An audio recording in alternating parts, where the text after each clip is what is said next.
आकाशवाणी है। कोविड-19 विशेष कार्यक्रम के अंतर्गत प्रस्तुत है कोरोना वायरस संक्रमण की वर्तमान स्थिति पर चर्चा, जिसे प्रस्तुत कर रहे हैं आकाशवाणी संवाददाता सिद्धार्थ सिंह। इस कार्यक्रम में आमंत्रित स्वास्थ्य विशेषज्ञ हैं डॉक्टर नितेश। नमस्कार श्रोताओं, आकाशवाणी के समाचार सेवा प्रभाग द्वारा कोरोना जागरूकता श्रृंखला के इस विशेष कार्यक्रम में आपका स्वागत है। आज की इस एडिशन के साथ मैं हूं सिद्धार्थ सिंह। श्रोताओं, अनलॉक 3 के लिए सरकार ने नए दिशा निर्देश जारी कर दिए हैं। अब कंटेनमेंट जोन के बाहर बहुत सारी गतिविधियों को दोबारा शुरू करने की अनुमति दे दी गई है। जिम और योग संस्थान 5 अगस्त से खोले जा सकेंगे, लेकिन सिनेमा घरों के खुलने पर रोक जारी रहेगी। नाइट कर्फ्यू को हटाया गया है, लेकिन school, college, swimming pool, metro पर 31 अगस्त तक रोक जारी रहेगी। हालांकि लोगों को स्वतंत्रता दिवस समारोह में शामिल होने के लिए सोशल डिस्टेंसिंग के साथ इजाजत दी गई है। धार्मिक, राजनीतिक, सांस्कृतिक या मनोरंजन से जुड़े आयोजनों पर रोक जारी रहने के साथ कंटेनमेंट जोन में 31 अगस्त तक लॉकडाउन सख्ती से लागू रहेगा। इसलिए हम आपसे यही कहेंगे कि अनलॉक 3 में भी हमें अनुशासन में रहना होगा, क्योंकि हमें छूट जरूर मिली है, लेकिन कोरोना का खतरा अभी टला नहीं है। इसलिए हम आपसे यही कहेंगे कि आप मास्क लगाइए, हैंड हाइजीन के साथ सोशल डिस्टेंसिंग बनाए रखिए, क्योंकि बचाव और सावधानी ही कोरोना का इलाज है। श्रोताओं, कोरोना को लेकर आपके मन में चल रहे तमाम सवालों का जवाब देने के लिए हमारे आज के इस विशेष फोन इन कार्यक्रम में हमारे साथ हैं वर्धमान महावीर मेडिकल कॉलेज और सफदरजंग अस्पताल नई दिल्ली में department of pulmonary critical care और स्लीप मेडिसिन के डॉक्टर नितेश गुप्ता। आपके 70 से ज्यादा रिसर्च पेपर पब्लिश हो चुके हैं। डॉक्टर नितेश, नमस्कार। कार्यक्रम में आपका स्वागत है। नमस्कार श्रोताओं, कोरोना से संबंधित सवाल हमारे आज के एक्सपर्ट से टोल फ्री नंबर 1800-115767 और 0112331444 पर पूछ सकते हैं। आप हमारे ट्विटर हैंडल @AIR News पर #AIR पर अपने सवाल पोस्ट कर सकते हैं। डॉक्टर नितेश, जैसा कि सरकार ने अनलॉक 3 के नए दिशा निर्देश जारी कर दिए हैं, अब लोगों को पहले की अपेक्षा ज्यादा छूट मिलेगी। लोगों को अब अनलॉक 3 में जब ज्यादा गतिविधियां बढ़ेंगी तो किस तरह की सावधानी रखनी होगी? देखिए, अनलॉक 3.0 की गाइडलाइंस आज गवर्नमेंट ने रिलीज करी है। ज्यादा छूट के साथ ज्यादा जिम्मेदारी भी बढ़ती है, आम जनता की भी और सरकार की भी, क्योंकि जो चीजें जो मेहनत पिछले 4-5 महीने से हम लोग कर रहे हैं कोरोना आपदा से को कंट्रोल करने में, उसमें अहम हिस्सा रहा है आम जनता का। कि जो सरकार ने जैसे बोला है जब भी कि आपको घर में रहना है, घर में ही रहना है और बाहर सिर्फ जरूरत हो तभी निकलना है, उसका अभी तक जनता ने बहुत ज्यादा पालन किया है। वही चीजें आगे भी रखनी है। मास्क, जब भी घर से बाहर निकले मास्क लगा के निकले, हैंड सैनिटाइजर और हाथ धोने की प्रक्रिया को अपना बराबर करते रहें। इस चीजों से हमें छूट नहीं मिलनी चाहिए कि हम छोड़ दें अब तो क्योंकि हमें छूट मिल गई है सब चीजें करने की, पर हम ये चीजें करना नहीं छोड़ सकते। ये हमारे जीवन का भी एक अहम हिस्सा हो जाएंगी आगे के लिए। जी बिल्कुल डॉक्टर नितेश, जैसा कि आपने बताया कि हमें सभी नियमों का पालन करते हुए घर से बाहर निकलना है। डॉक्टर नितेश, अनलॉक 2 में लोगों को जिम जाने की छूट मिल गई है, और जो लोग वर्कआउट के लिए जाएंगे उन्हें जिम में क्या सावधानियां रखनी होंगी? हाँ, देखिए, जब आप वर्कआउट के लिए जाएंगे तो जिम में एक तो फिजिकल डिस्टेंसिंग जिसे बोलते हैं कि आपको अपने और दूसरे बंदे के बीच में दूरी बनाए रखनी है जी। और दूसरा ये है कि जो जिम ओनर्स हैं उनको ये ध्यान रखना है कि उनके लिए एक अलग से गवर्नमेंट ने गाइडलाइन रिलीज करी है, जिसे स्टैंडर्ड ऑपरेटिंग प्रोटोकॉल है। उसमें सब कुछ लिखा गया है कि आप जिम में कितने लोग एक बार में हो सकते हैं, कितनी देर के लिए कर सकते हैं, वो सब चीजें उसमें डिटेल में एक्सप्लेन्ड है। जो लोगों को करना है वो जो बाहर करते हैं कि सोशल डिस्टेंसिंग, मास्क लगा के रखना है, वही चीजों का ध्यान रखना है। यदि आपको बुखार आता है या कोई भी लक्षण लगते हैं तो उस दिन आप जिम ना जाके अगर आप अस्पताल में डॉक्टर के पास चेकअप कराएंगे तो उससे सबका भला होगा। जी, और डॉक्टर नितेश, जिम के साथ ही बहुत सारे लोग इस समय मॉर्निंग वॉक पे जा रहे हैं, रनिंग के लिए जा रहे हैं, जॉगिंग के लिए जा रहे हैं, तो अक्सर ऐसा देखा गया है कि जब हम तेज चलते हैं तो उस समय मास्क लगाना शायद उतना पॉसिबल होता नहीं है। तो किस तरीके से सिचुएशन को हमें हैंडल करनी चाहिए? हाँ, जब आपको पहले तो आपकी जो गतिविधि है या एक्टिविटी है वो इस हिसाब से करनी है कि आपका सांस नहीं फूलना चाहिए। मास्क लगाने से हम मानते हैं कि थोड़ी बहुत दिक्कत है कि अगर आपको भागना है मास्क लगा के, उसमें थोड़ी बहुत दिक्कत हो सकती है, तो आप अपनी एक्टिविटी को उस हिसाब से कम कर सकते हैं। बजाय भागने के आप ब्रिस्क वॉकिंग ट्राई कर सकते हैं। बट क्योंकि अगर आप बिना मास्क के करेंगे और आपके बराबर में या आपके आसपास वाले कोई भी एसिम्प्टोमेटिक कैरियर अगर होगा, वो भी बिना मास्क के करेगा, तो आपके इन्फेक्शन होने के चांस बढ़ जाएंगे। तो आप एक्टिविटी करिए, बट मास्क में जितनी कर पाते हैं उतनी ही करनी है। जी, बहुत महत्वपूर्ण बात डॉक्टर नीतीश आपने हमारे श्रोताओं को बताई कि अगर आप जिम जा रहे हैं या आप मॉर्निंग वॉक पे निकल रहे हैं तो भी आपको मास्क नहीं हटाना है, क्योंकि आपको किसी और व्यक्ति से संक्रमण का खतरा हो सकता है। डॉक्टर नीतीश, कोविड-19 महामारी से निपटने के लिए सरकार की टेस्ट, ट्रैक एंड ट्रीट यानी परीक्षण, निगरानी और उपचार रणनीति से कहा गया है कि जो केस फर्टिलिटी रेट है या मृत्यु दर है उसको कम बनाए रखने में मदद मिली है। और इतना ही नहीं, जैसा कि हमारे देश में मृत्यु दर में लगातार गिरावट आ रही है और आज ये 2.23% रही, जो इस साल 1 अप्रैल के बाद से सबसे कम दर है। आपसे समझना चाहेंगे कि टेस्ट, ट्रैक एंड ट्रीट रणनीति क्या है? हाँ, टेस्ट एंड ट्रीट रणनीति ये है कि आप ज्यादा से ज्यादा लोगों को टेस्ट करें और उनको बीमारी के लक्षण के पहले ही चरण में उनको डायग्नोज करके या आइडेंटिफाई करके उनको आप ट्रीटमेंट या फिर आइसोलेशन फैसिलिटी वो आप करेंगे, तो आपके आगे केसेस और होने के चांसेस कम होते हैं। जैसे कि सपोज आपने मरीज को पहले ही बीमारी में बहुत जल्दी पकड़ लिया, तो उसका इलाज दे के आप मरीज की जान को बचा सकते हैं। यही कारण देखा गया कि हमारा केस फर्टिलिटी रेट कम है, अब अप्रैल के बाद से अब सबसे कम नंबर्स में है। और आपसे डॉक्टर ये भी जानना चाहेंगे कि अगर हम देखें तो इस समय दिल्ली में जो जिस तरह से रिकवरी रेट है वो बहुत ज्यादा है, पूरे देश में 88% से लगभग हो गया है। और क्या कारण है कि दिल्ली में जिस तरह से हमने सफलता पाई है कि वो शायद पूरे देश के लिए एक उदाहरण बन गया है? हाँ, ये एक उदाहरण वाली चीज है कि जिस तरह से जब जरूरत पड़ी अहम कदम लिए गए, भले ही वो कड़े कदम थे बट वो लिए गए कि केसेस को आप ज्यादा से ज्यादा टेस्ट करें, किसी के कॉन्टैक्ट को ज्यादा से ज्यादा ढूंढें, कोशिश करें उनकी टेस्टिंग करें कि वो किसी और को इन्फेक्ट ना करे। क्योंकि कोरोना में एक ऐसी चीज रही है कि उसे प्री सिम्टोमेटिक बोलते हैं या एसिम्टोमेटिक, जिसको बीमारी है उसको भी नहीं पता, बट वो बाकियों को दे सकता है और वो दूसरा को कितनी ज्यादा सीरियस बीमारी हो सकती है वो कहना मुश्किल होता है। इसलिए जैसे ही टेस्टिंग बढ़ाई गई और ज्यादा बेड्स क्रिएट करे गए, लोगों को हॉस्पिटल में रखा गया, आइसोलेशन में रखा गया, जल्दी इलाज मिला, उसका नतीजा हम आज देख रहे हैं कि हमारा जो रिकवरी रेट है वो देश में सबसे ज्यादा हमें गिना जाता है इस समय।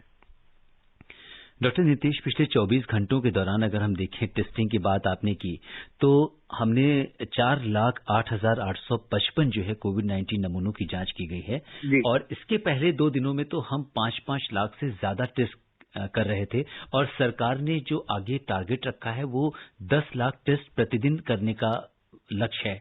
तो कितना ये एक्सटेंसिव जो टेस्टिंग है ये कोरोना की रोकथाम में कितनी सहायक होती है?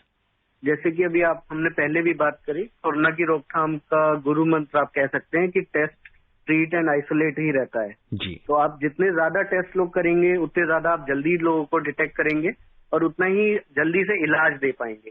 क्योंकि बीमारी एक से दूसरे को, दूसरे से तीसरे को, और ऐसे चेन ट्रांसमिशन जैसे हम बोलते हैं वो होता है कि घर में एक मेंबर को हुआ है तो बाकियों को होने के चांसेस बहुत बढ़ जाते हैं, या उनके घर में कोई आता है तो उसको भी होने के चांसेस बढ़ जाते हैं। तो अगर आप पहला केस, जिसे इंडेक्स केस बोलते हैं, अगर उसको जल्दी आइडेंटिफाई कर लेंगे तो आप आगे नंबर्स बढ़ने से रोक सकते हैं। जी डॉक्टर नीतीश, आपने पल्मोनरी क्रिटिकल केयर के अलावा स्लीप मेडिसिन पर भी बहुत काम किया है। कोरोना के बाद जब लोग बहुत दिन घर पर रहे, लॉकडाउन में रहे, बीमारी के प्रति उनकी चिंता भी बढ़ी और तनाव के कारण लोगों की नींद भी कम हो गई। आपसे जानना चाहेंगे कि अच्छी नींद का लेना अच्छे स्वास्थ्य के लिए कितना जरूरी है? लेकिन अच्छी नींद का स्वास्थ्य के लिए बहुत एक अहम हिस्सा होता है। अगर आपको नींद अच्छी आती है, नींद में आपकी बॉडी पूरा रिलैक्स करती है, आपका माइंड जो बॉडी को बोलते हैं रीजनरेट करने का, कि आपकी सब चीजें रीजनरेट होती हैं, आपके सारे हार्मोन्स रीजनरेट होते हैं, वो सब जो आपको दिन में एक्टिविटी करने में आपकी बहुत हेल्प करते हैं। आपने देखा होगा अक्सर लोग बोलते हैं कि मैं रात में सोया नहीं तो मैं दिन में काम नहीं कर पाता हूँ अच्छे से, या जिस रात में अच्छे से सो लेता हूँ उससे अगले दिन मैं बहुत ज्यादा काम कर पाता हूँ जी। तो रात की नींद एक हमारी बायोलॉजिकल साइकिल का एक अहम हिस्सा है। आपको वो दिन की नींद और रात की नींद में बहुत फर्क होता है। आप दिन में उतने घंटे सोते हैं उतना अच्छा आपको नहीं लगता है जितना आपको रात में सो के अच्छा लगता है जी। क्योंकि हमारी बॉडी के हार्मोन्स जो नींद के लिए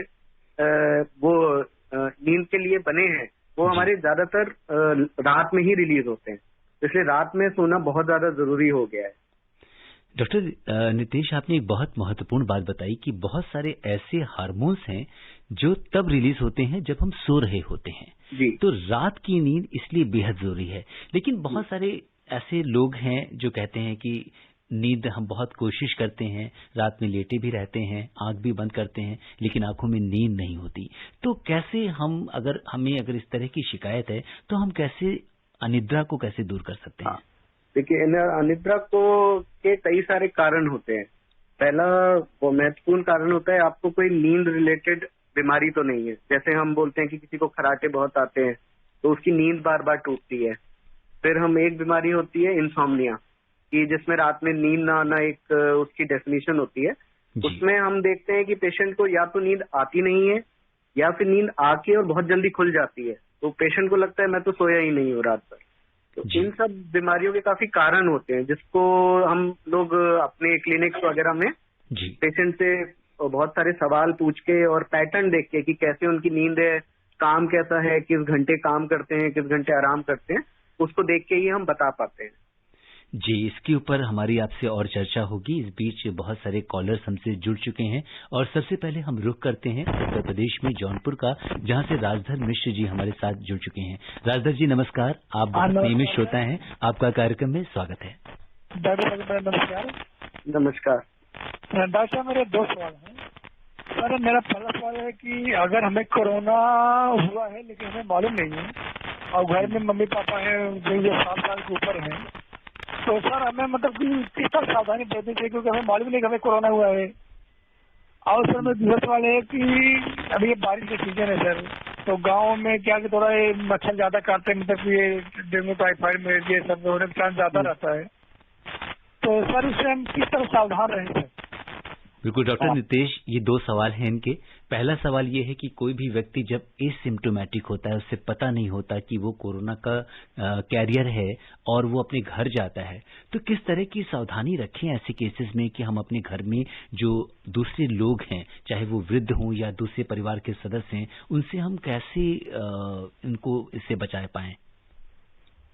जी, इनका एक बहुत ही महत्वपूर्ण सवाल है और इनकी चिंता भी जायज है कि हम घर जाते हैं और हमें पता ही नहीं कि हम लोगों को कोरोना है कि नहीं। तो इसी के लिए सबसे ज्यादा जरूरी होता है कि जब आप बाहर काम करते हैं या कहीं जाते हैं तो आप बाहर ही अपना मास्क पहने और फिजिकल डिस्टेंसिंग रखें, जिससे आपको बाहर से होने के चांस पहले ही कम हो। और जब आप घर जाते हैं तो घर जाके सबसे पहले हाथ धोएं अपने अच्छे से, और उसके बाद घर में भी आप जैसे फैमिली मेंबर्स हैं तो उनसे उचित दूरी बना के ही काम करें। आपको खाना खाना है, आप लोगों को एक साथ बैठना है, तो उसमें अपना फिजिकल डिस्टेंसिंग या सोशल डिस्टेंसिंग रख के ही खाना करना है। और अगर आप किसी से मिले हैं या आपके जानकारी में किसी को कोरोना आया है और आपका उससे कांटेक्ट हुआ है जब आपने मास्क नहीं पहना हुआ है या उसने मास्क नहीं पहना हुआ है, तो ये चीज आप अपने वहां के अस्पताल में जाके या हेल्थ अथॉरिटी को बता के कि भाई मेरा उस मरीज से कांटेक्ट हुआ था, वो पॉजिटिव है, तो वो आपकी कांटेक्ट ट्रेसिंग करके आपकी टेस्टिंग जरूर करेंगे। डॉक्टर नितेश, इन्होंने ये भी जानना चाहा है कि बारिश का सीजन है और जिस तरह से बारिश में बहुत सारी बीमारियां, चाहे हम डेंगू की बात करें या दूसरी बीमारियों की बात करें, तो क्या इसी तरह से कोरोना का फैलाव भी ज्यादा होगा?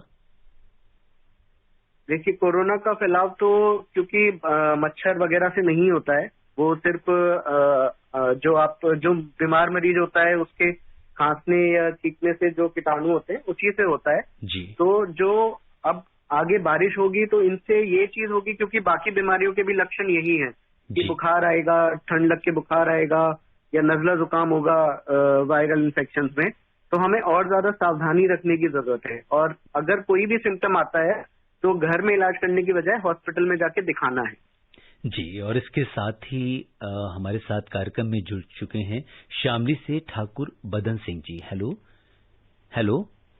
हाँ जी, हेलो जी, नमस्कार, कार्यक्रम में आपका स्वागत है। अपना सवाल जी पूछिए। नमस्कार जी जी। पहले तो हमारे कोरोना योद्धा जो हमारी देखभाल करते हैं जी उनको धन्यवाद जी। प्रश्न मेरा ये है, हाँ जी हेलो जी जी जी, अपना सवाल पूछिए, आवाज आ रही है आपकी। जैसा ये समाचार आया था कि जी। चीन के अंदर वुहान के अंदर जितनी एक शहर है उसमें जो मांस का कारोबार होता है जी ये वायरस वहां से पनपा, वहां से इसमें ताकत बनी।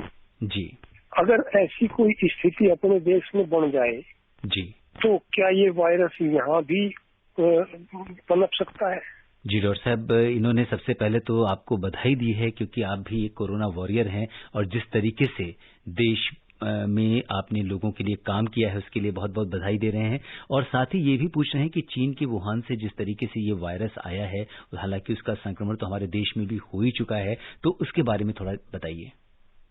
हाँ, पहले तो मैं श्रोता जी का धन्यवाद करना चाहूंगा कि आपने हमारा सम्मान किया। दूसरा इनका सवाल है कि चीन में से जैसे एनिमल मार्केट में से ये निकल के आया, स्टोरी यही है कि एनिमल मार्केट से आया है जी बट अभी तक ये हम नहीं, WHO भी ये नहीं कंफर्म कर पाया है कि कहाँ से आया है और कौन से उससे आया, जानवर से आया है ये जी। तो ऐसे में यही होता है कि जो ऐसी पहले भी महामारियां 2 आ चुकी हैं दुनिया में, जो दोनों पिछली बार एक बार कैमल से और एक बार बैट से देखी गई थी जी तो क्योंकि अब कोरोना ऑलरेडी हमारे यहाँ है इतना, जी इसका इस चीज से अब कोई ताल्लुक नहीं है कि वहां से आएगा कि नहीं आएगा। अब तो क्योंकि ये आ चुका है तो हमें आगे इसकी सावधानी कैसे ना आगे फैले और ये उसी का ध्यान रखना पड़ेगा। डॉक्टर नितेश, इसका ये जो वायरस है कोरोना का, तो इसका कह रहे हैं कि कई तरह के स्ट्रेन्स हैं और हमारे देश में जो स्ट्रेन है या इसकी म्यूटेशन के बाद क्या कई तरीके के स्ट्रेन पाए जाते हैं? हाँ, देखिए जैसे कि ये देखा गया, हम शुरू से इसको जब से जनवरी दिसंबर से देख रहे हैं जी कि पहले जब चीन में हुआ तो वहां पे काफी ज्यादा मौतें देखी गई, फिर ये निकल के यूरोप में गया, यूएस में गया, तो यूरोप में भी कई जगह देखा गया कि काफी ज्यादा मौतें हुई हैं, कई जगह बिल्कुल भी नहीं हुई हैं। यूएस में भी कुछ शहरों में ज्यादा हुई हैं, कुछ शहरों में कम हुई है। हमारे यहाँ भी हम देख रहे हैं कि जगह जगह करके एक एक करके ये हर जगह पहले कहीं बढ़ रहा है, फिर रुक थम रहा है, एक स्टेबल लेवल पे आ गया, फिर दूसरी जगह जाके बढ़ रहा है। तो इससे जो भी लोग इसके पीछे काम कर रहे हैं, जो बायोटेक्नोलॉजी है कि स्ट्रेन जो आइडेंटिफाई करते हैं, उन्होंने देखा है कि इसके कई तरीके के स्ट्रेन है कि हर कंट्री वाइज अलग स्ट्रेन आ रहा है, प्लस कंट्री में भी कुछ जगह पे अलग स्ट्रेन है, कुछ जगह पे अलग दूसरा स्ट्रेन मिला है। इसका बीमारी की सिवियरिटी से कोई नाता है कि नहीं, उसके लिए अभी काम चल रहा है। हो सकता है आगे 2-3 महीने में हमें पता चले कि ये वाले स्ट्रेन से ज्यादा सीवियर इन्फेक्शन होता है और इस वाले से कम सीवियर होता है। जी, और अब हम रुख करेंगे मोहाली का, जहां से हमारे साथ जुड़ चुके हैं राम प्रसाद सैनी जी। राम प्रसाद जी नमस्कार, कार्यक्रम में आपका स्वागत है। नमस्कार सिद्धार्थ जी। जी नमस्कार, अपना सवाल पूछिए। सर ये जो कोविड का जो चल रहा है फंडा जी, तो सर इसमें जो है देखिए, जैसे आप लोग कह रहे हैं कि भाई 1 करोड़ या 38 लाख या 40 लाख हमने टेस्टिंग कर दिया है, 15 लाख बीमारी निकल गया है जी।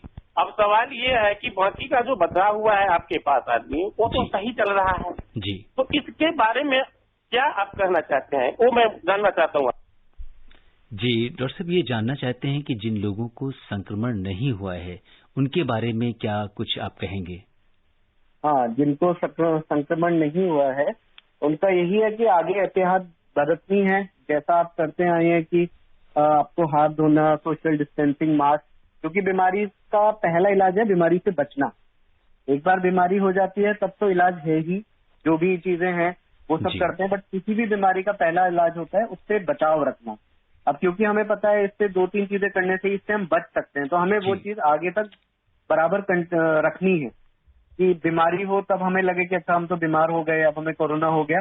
उससे अच्छा है कि देखो हमें कोरोना नहीं हुआ है तो हमने अच्छी चीजें करी है, हम वही चीज आगे करते रहेंगे। जी, और डॉक्टर नितेश, आप पल्मोनरी साइंसेस से जुड़े रहे हैं और ये जो वायरस है ये हमारे रेस्पिरेटरी सिस्टम पे पूरा इम्पैक्ट डालता है, उसको इफेक्ट करता है। तो आपसे जानना चाहेंगे कि क्या ये सिर्फ लंग्स या रेस्पिरेटरी ट्रैक्ट स्पेसिफिक है या दूसरे अंगों पर भी इस वायरस के कारण प्रभाव पड़ता है या उनको डैमेज करता है?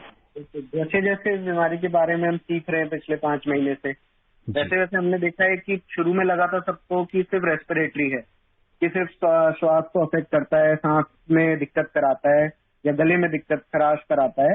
बट जैसे जैसे हम आगे देखते जा रहे हैं और जैसे जैसे आगे और मरीज पता चलते जा रहे हैं, ये शरीर के ज्यादातर अंगों को करता है। और उसमें यह है कि जरूरी नहीं सांस की वाली बीमारी आपको पहले हो, किसी भी अंग की बीमारी आपको पहले हो सकती है सांस से पहले। जैसे कि आपको स्मेल का जाना, खाने का टेस्ट ना आना, ये भी अब जैसे हमारे सिम्टम्स जो हम कोरोना का सस्पेक्ट करते हैं उसकी लिस्ट में भी आ गए हैं। तो जैसे जैसे हमने चीजें आगे देखी हैं, ये पता चलता है नहीं भाई ये इस बीमारी से ये वाले अंग भी और अफेक्ट होते हैं।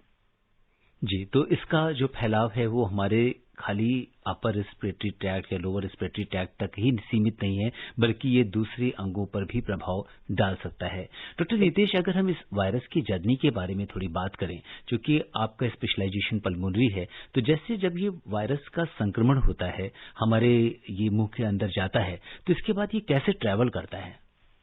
देखिए, जब ये आपके या तो गले से अगर जा रहा है तो अपर रेस्पिरेटरी ट्रैक्ट जिसे आप बोलते हैं जी, वहां से ये या तो ब्लड से आपके दूसरे अंगों में जा सकता है या फिर अपर रेस्पिरेटरी ट्रैक्ट से माइग्रेट करके लोअर रेस्पिरेटरी ट्रैक्ट जो लंग में निमोनिया बोलते हैं जी, वो हो सकता है। जी, जब आपके नाक को अफेक्ट करता है तो नाक से ये आपकी नसों को अफेक्ट करता है, स्पेशली जो स्मेल की नस है और जो खाने की नस है उनको ब्रेन में जाके अफेक्ट करता है, इसलिए ये दोनों चीजें आपकी जल्दी जाती है।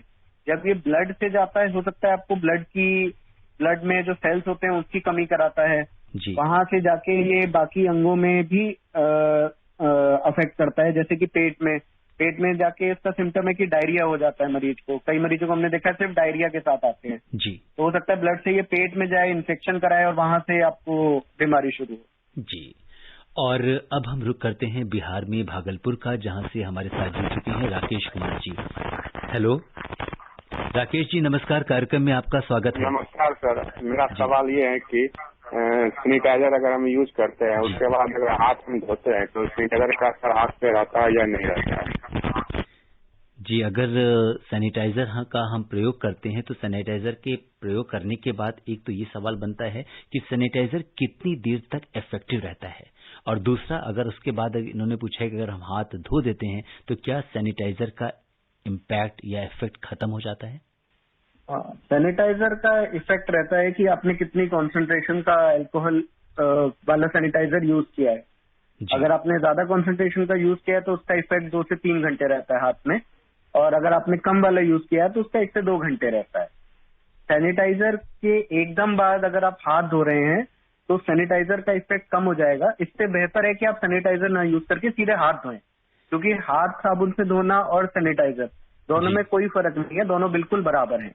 ये होता है कि सैनिटाइजर करना बहुत जल्दी होता है कि नल नहीं ढूंढना है, साबुन नहीं ढूंढना है, आपने 2 स्प्रे करे या 2 बूंद डाले और हाथ क्लीन हो गए।